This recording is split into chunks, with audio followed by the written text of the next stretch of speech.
Thank you, Koyasage, for giving me this opportunity.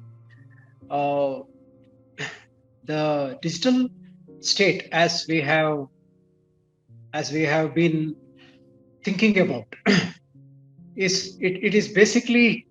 I did give some thought since a week when this topic was offered to me, and I was just going through the memory lane of what are all the pain points, what are all the pressure points we went through in our state in coming up to a certain level of digital governance, where many other states look at us for some models and we look at other states for certain other models. Uh, the overall the overall nub comes in building a digital state is how much the state is willing to go forward to invest in digital assets.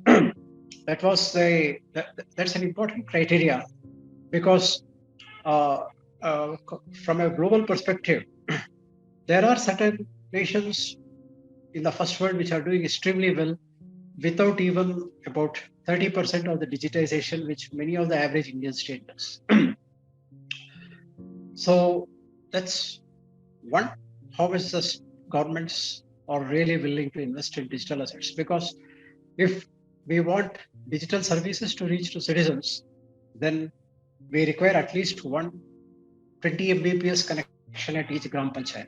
That number we arrived at after a lot of uh, trials and errors in delivering citizen services, because the application has to be filed in the digital state. Somebody has to help the uninitiated and the non-inclusive digital citizen to write the form.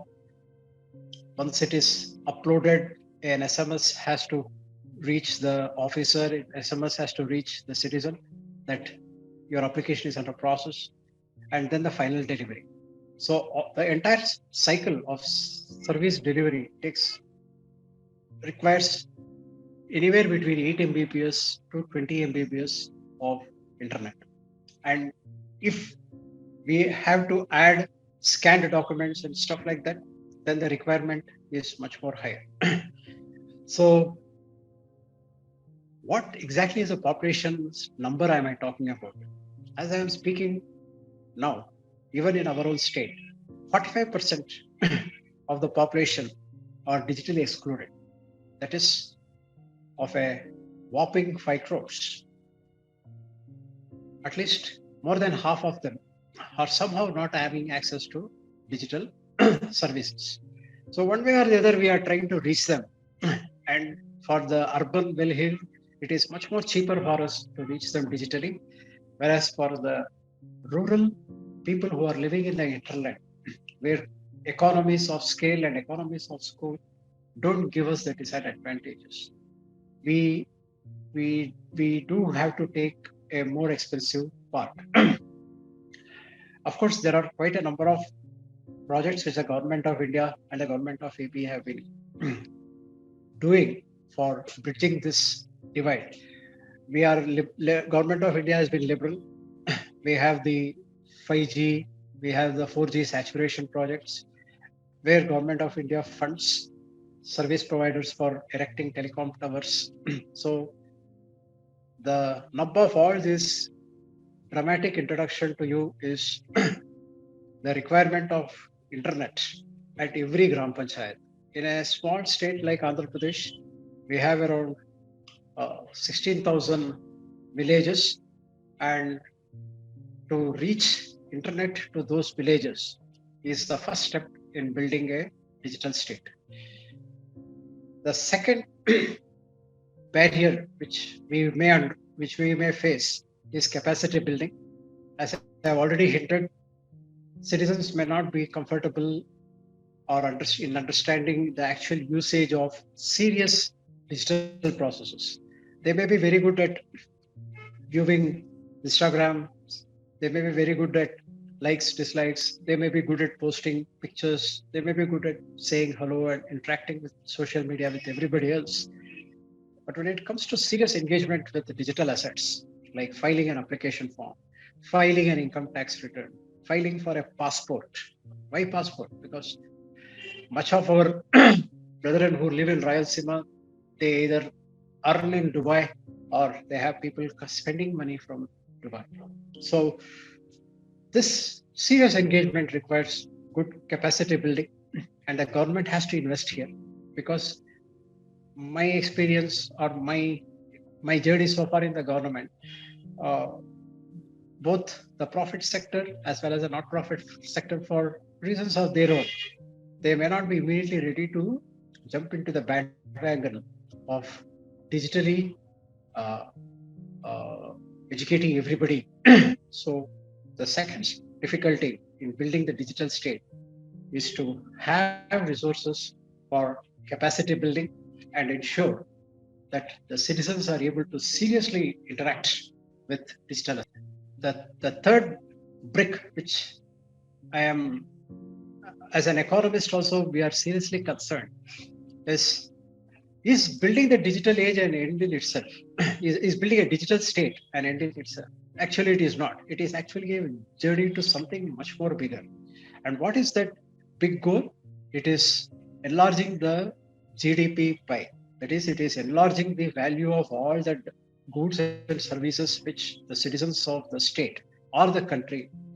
So, if the local domestic manufacturers produce goods or services, that is, if somebody like me or a tech entrepreneur, they come and have a nice app, they sell it to, or it becomes a hit, and the local citizens consume it. Wealth is created, some of the wealth is accounted for. See, I am earning, somebody is spending.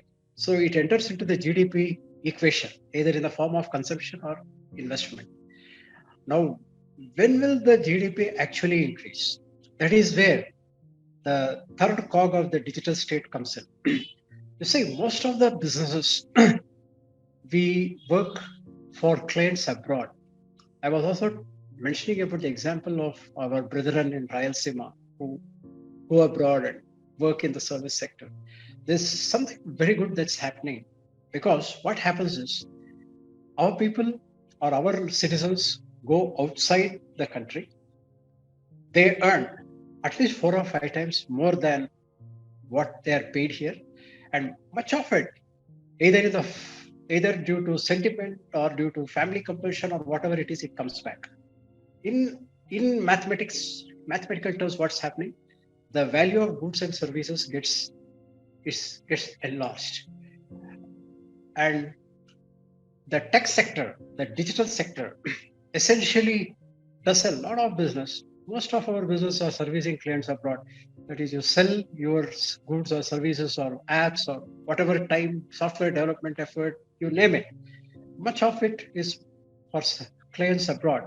And the earnings there, or if our citizens go there and earn, some of it, of course, in the form of rentals and property taxes and entertainment, and all this consumption goes to those local economies. But a bulk of it also comes back in the form of investments. So, in building the digital state, the first two factors were what was required. The third is, one impact of building the digital state is hopefully the pie will become bigger. The GDP as such will become bigger. And the last question is, now that the pie has become bigger, how do we divide it equally? Having a same cake and dividing it 5, the same person gets a smaller share. But if you have a bigger cake, the same share the share will be much bigger for the last man in the last mile or a woman in the last mile. Now here too, it again reverberates with capacity building. The more a person is able to educate himself, know mathematics, able to read, able to write, engage himself or herself seriously with the digital assets, they are more capable of spending their time productively to earn more. If I know good English, I won't be working in a dhaba. I will try to get a post for myself in a 3-star hotel. I will try to be a swimming coach there. For 5 hours, I will want to earn 5,000 rupees instead of just 500. So this, when will it come? It will only come when capacity building. Again, capacity building and educating. So I started with the first two steps, what is required for building a digital state. The third, what exactly a digital state will hopefully give us, that is a bigger pie. And finally, the ultimate goal, if we think that all citizens should have a nice portion of the cake so that all of us are happy and all of us are prosperous in our country, it means that again, we have to spend resources on ourselves to educate ourselves. So this is the message I wanted to convey to Koya Sage, and thanks for this opportunity to articulate on this subject.